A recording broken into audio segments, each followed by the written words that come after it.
Jadi gimana ya?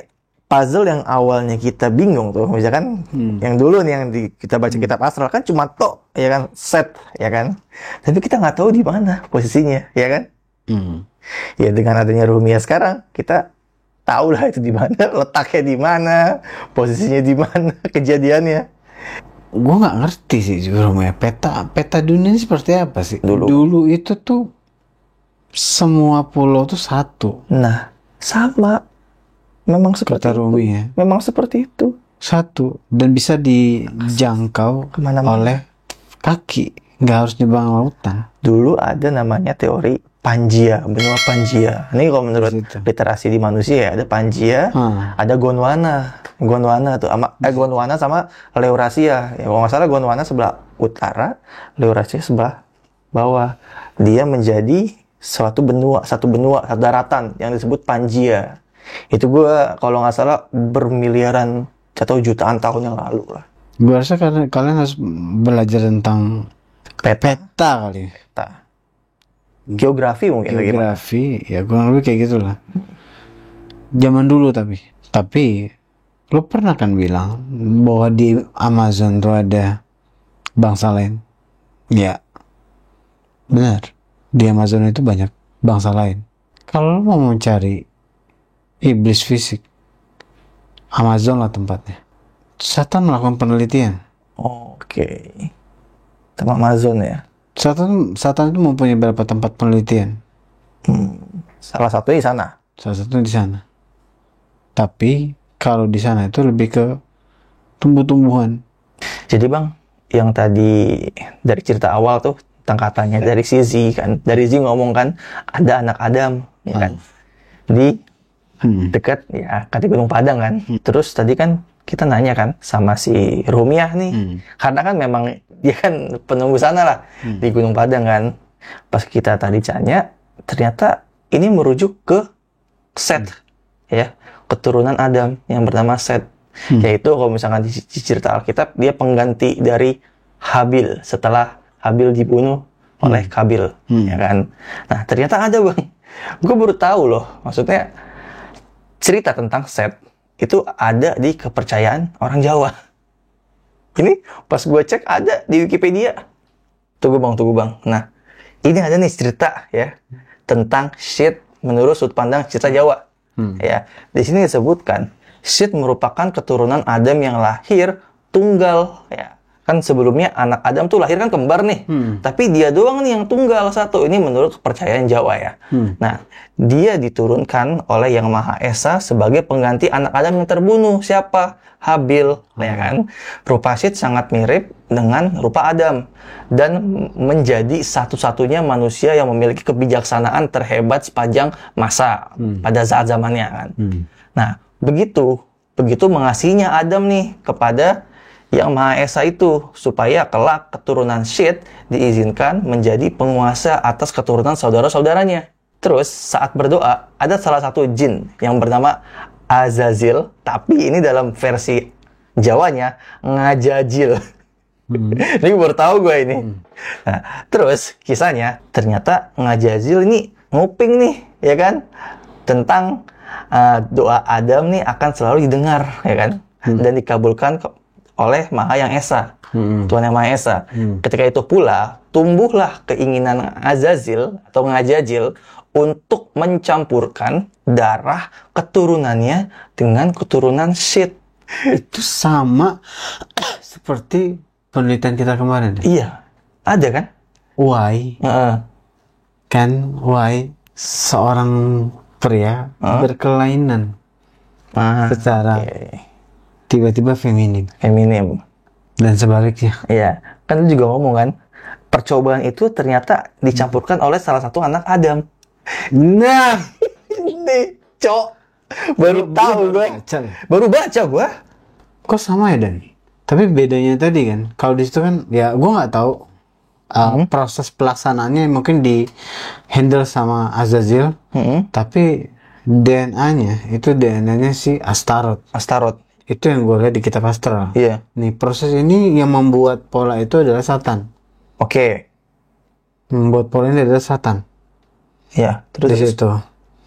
Nah tapi kan sama di kita, di polanya Jawa ini.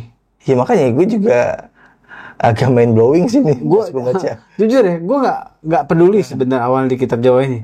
Tapi pada akhirnya gue juga jadi tertarik. Berarti kurang lebihnya ya bisa aja di antara kita semua ini ada keturunan Set. Ya mungkin itu dulu yang tadi gue sampaikan tentang Nabi Set sekilasnya. Ya itu memang menurut gue sejalan dengan apa yang telah kita teliti. Gue makin bingung sebenarnya. Gue makin bingung. Tapi gue mau kepo. Sebenarnya Satan ini politiknya itu kemana-mana ya. Sampai ke DNA kita loh dimainin. Sebenarnya kalau menurut pribadi Satan tuh tujuannya apa sih? Dia memang pengen ngebangkitin bangsa jin kembali katanya. Oke. Tujuannya sangat amat mulia ya. Dia menghancurkan manusia. Lo tahu piramid di dolar katanya yang ada simbol matanya? Oh iya, terus? Kata Romiani. Tahu lah itu. Ya kurang lebih gambarnya kayak transformasi atau perubahan, perpindahan, penguasaan, kekuasaan. Ya tapi mereka tidak mungkin genosida manusia gitu. Karena Tuhan pasti tidak akan membiarkan itu. Gue setuju sih yang lo maksud turun ya. Jadi sengaja politik Satan itu membawa bencana buat manusia itu sendiri. Jadi Satan memberikan instrumen-instrumen untuk kehancuran dari manusia itu sendiri. Pada akhirnya manusia itu hancur dengan sendirinya. Iya. Terus perbuatannya juga. Perbuatannya dia juga. Iya, maksudnya itu. Ngerti gak sih? Iya. Gue ngerti sih polanya. Ngerti gue juga. Instrumen-instrumen yang pada akhirnya soal itu positif padahal itu akan negatif, ngancurin kita sendiri. Diberikanlah banyak pengetahuan untuk saling menghancurkan. Berarti ilmu pengetahuan yang ada sekarang juga banyak dari dia. Maksudnya yang kita lihat tuh secara positif bisa membuat ini, membuat itu, ya kan? Padahal ada something nih di balik situ nih. Maksud dari Satan itu yang terselubung. Kalian memang tidak cukup pintar, tapi jawabannya itu benar. Yang gue akuin sih ya bang sih. Yang glowing sih. Gimana Dan? Kacau Dan. Kacau sih nih. Semakin kita tahu, semakin kita puyeng. Gimana pertanyaan? Lebih baik nggak tahu berarti. Tapi itu juga nggak diinginkan Tuhan sih Dan. Memang sih. Tuhan mau kita banyak tahu malah. Iya memang. Dan yang pertanyaannya, why? Kenapa harus gue yang tahu dan ngebuka ini gitu? Kenapa harus gue ya? Rumi bilang jangan lu pertanyakan di saat Tuhan sudah menugaskan berarti Tuhan percaya. Intinya lo bakal dimudahkan sih. Dia Rumi bilang kayak ya lo akan dipermudahkan sih. Oke. Sama Tuhan. Percaya sih kalau misalnya memang Tuhan menjamin ya pasti akan terjadi sih. Gue akuin dipermudahkan sih. Cuman ya gue manusia biasa kali Romi. Dan kalian mau men-spill tentang tabut perjanjian? Boleh. Jelas itu akan merusak sila-sila konspirasi mereka semua. Ini akan mengguncang semua agama tadi gitu. Mungkin ya. Saran gue kalian tetap harus pilah-pilah yang harus disampaikan atau enggak. Ya pelan-pelan aja. Rumia dan Rumia bilang gue dan Z itu khawatir sama lo sebenarnya. Walaupun kita dari bangsa yang berbeda. Sebenarnya banyak iblis yang pengen ngancurin lo, nyakitin lo gitu. Tapi perlindungan Tuhan itu selalu ada buat lo. Kadang lo, Z bilang, kadang Adam itu lost di di pertahanan. Karena lo sibuk dengan urusan lo kan. Ada beberapa iblis kadang mau ngincer buat nyakitin lo gitu. Tapi lo nggak keganggu Dan.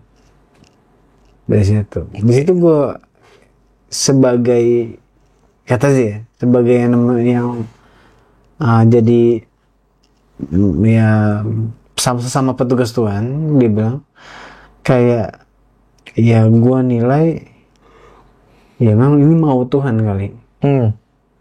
Jadi tadi Rumia bilang bahwa kalau misalkan kita membahas tentang tabut perjanjian lebih dalam lagi, mungkin itu akan mengguncang konspirasi dunia ya. Jadi sebenarnya ada apa sih di balik tabut perjanjian itu menurut Rumia itu? Rumia, kalau menurut lo pribadi, gak usah lo jelasin lagi. Gue denger kok yang dia ucapkan. Oke. Ya udah, oke. Gimana menurut Rumia? Ada 2 tabut sebenarnya. Dan tabut asli itu nggak terbuat dari emas. Karena tidak mungkin itu terbuat dari emas. Karena emas mengandung unsur keduniawian. Nabi Musa seorang pengelana. Nah, Di situ. Di saat dia berkelana meninggalkan kerajaan Fir'aun. dia tahu dia. Iya. Terus. Lu banyak baca ya? Coba terus. Di saat gua confirm nanti. Nabi Musa sampai meninggalkan kerajaan Firaun untuk mencari ketuhanan spiritualnya dia. Oke. Ya kali dia menaruh benda-benda suci di dalam tabut itu. Di situ. Dan lo harusnya berpikir dengan sangat amat kritis, dan kata dia gitu. Coba lo pikirin. Sebelum lo sampaikan itu masuk akal sih sebenarnya. Iya memang. Pesan olak sih sebenarnya. Memang. Gue juga. Tapi ingat ya, gue tetap nggak percaya lo berdua. Gue bilang, Muzi, Rumia, tetap gue nggak percaya lo berdua. Gue akan validasi lagi kita astral sih. Tapi masuk akal. Polemik malam ini. Sebelum lu nanya Zi, kan gue udah ngomong sama lu tadi, ya kan? Jadi pernah ngomong. Gue ngomong sama lu. Iya, gue pribadi dari kalangan bangsa jin mencari tahu sejarah kenabian manusia, dari nabi kalian, nabi manusia. Iya. Tidak mungkin seorang nabi melakukan itu sih. Tepat sekali. Karena nabi di saat dia menaruh itu ke dalam tabut emas atau kotak emas, yang diincar manusia itu bukan isinya, tapi emasnya. Tapi emasnya. Kalian tuh banyak dibodohi, penuh konspirasi di situ. Siapa yang ngebodohin? Satan berarti kan? Iya. Dan gue rasa kalian juga udah tahu di dalam, karena tabut itu ada 2. Iya. Satu tabut yang benar, satu tabut nggak benar. Di situ.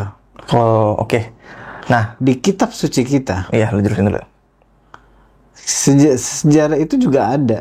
Di kitab suci para jin itu? Iya, ada. Maksudnya cerita yang ada di manusia? Kelakuan Satan kan bangsa kami. Kata sejin ini punya kitab sejarah. Iya. Tentang kelakuan Satan ini juga.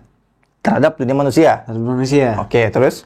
Dia bilang, ya isi di dalam satu tabut itu yang berisi emas itu bukanlah benda-benda suci itu. Oke. Tapi satu eksistensi yang menyesatkan. Nah, situ. Nih, mungkin ini bisa dikonfirm sama Rumia ya. Gue baca di kitab Torah itu, ya, ada cerita bahwa pada saat bangsa Israel menggotong tabut perjanjian, itu kan 4 orang kan yang bisa ngebotong. Nah, dia melewati sungai Jordan, dan itu ada keajaiban nih, sungai itu pun terbelah. Apakah itu adalah tabut yang sebenarnya, ataukah yang satu lagi nih, kan ada 2 nih, ya. Si pembuatnya itu pandai besi.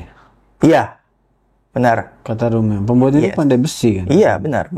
Dia dikasih pengetahuan, katanya nih tertulis di kitab suci, dia memang ditunjuk oleh Tuhan itu sendiri untuk membuat.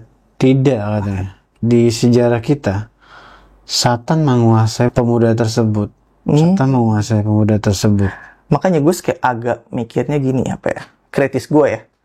Kok apa yang telah gue baca di kitab tersebut, ya, seakan-akan tuh Tuhan gampang banget gitu loh menunjuk orang jadi ini, jadi itu gitu loh. Yang jadi kritis gue di situ, kok orang biasa bisa langsung ditunjuk oleh Tuhan. Orang biasa gampang banget langsung dikendaki Tuhan gitu loh. Satan merasuki pikirannya, energinya. energinya. Nah, intinya ini sebelum kejadian ini Sungai Jordan itu terbelah. Itu dengan apa? Dengan membawa inian tabut. Tabut itu yang membuka jalan dan menghentikan aliran sungai. Sungai itu sungai kecil, kata dia. Ya, kalau misalkan kita lihat sekarang ya lumayan sih. Kecil. Kayak mungkin Kalimalang. Ya. Rumi bilang, dia takut untuk menjelaskan secara detailnya Iya. tentang sebuah ayat di kitab suci kalian. Di situ. Dia pun hanya belajar sejarah. Oke. Jadi, untuk ini, dia belum yakin untuk menjawabnya. Ya udah, it's okay. Di situ. Ada lagi kisah tabut ini menghancurkan sebuah tembok. Tembok Jericho. Dengan secara ajaibnya, kayak ledakan. Kalau menurut pandangannya dia ya, semua benda-benda suci itu hanya diciptakan untuk menjaga atau melindungi, bukan untuk menghancurkan sih. Tembok Jericho dihancurkan, ya, dirobohkan dengan tiupan sangkakala, nyanyian bangsa Israel menjadi senjata itu yang mematikan untuk menghancurkan. Nah, tapi didukung oleh kekuatan tabut. Sebelum lo ngomong kan, Rumi ada jawab tadi. Rumi bilang, semua benda-benda suci itu diciptakan untuk melindungi, bukan menghancurkan. Oke. Jadi, apa iya? Iya kan, kalau yang tertulis kan dimanapun mereka berada, kalau melakukan peperangan selalu menang. Ya, memerangi itu menyerang apa melindungi? Berperang, gue rasa Memerangi sih. ya iya, itu setahu gue sih memerangi sih. Jadi lebih gini bang, gue nggak tahu kenapa ya, pas yang gue baca tuh banyak banget ayat-ayat di dalam seakan-akan Tuhan tuh menyuruh berperang terus. Ayo, ini bener jadi pertanyaan gue sih, kenapa? Rumi bilang, ini ujian kalian. Kalian mempercayai Tuhan seperti itu atau enggak, atau tidak? Jelas kalau gue enggak, maaf aja nih. Ya kan? Jelas gue enggak. Gue tahu. Malam ini terlalu dalam sih Rumi ya. Gue rasa kita cukup untuk waktu malam ini. Next time kita kemungkinan akan berbincang lagi. Malam ini seru sih. Lo ada yang mau ditanyakan lagi?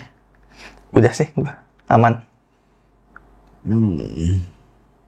Gue harap kita akan berbincang lagi Rumi ya. Zi. Ada lagi. Paling nggak nanti semua catatan lo tadi sampaikan ke anggota aja. Oke. Buat nanti Kamis nanti. Siap. Gitu aja. Oke. Oke bang.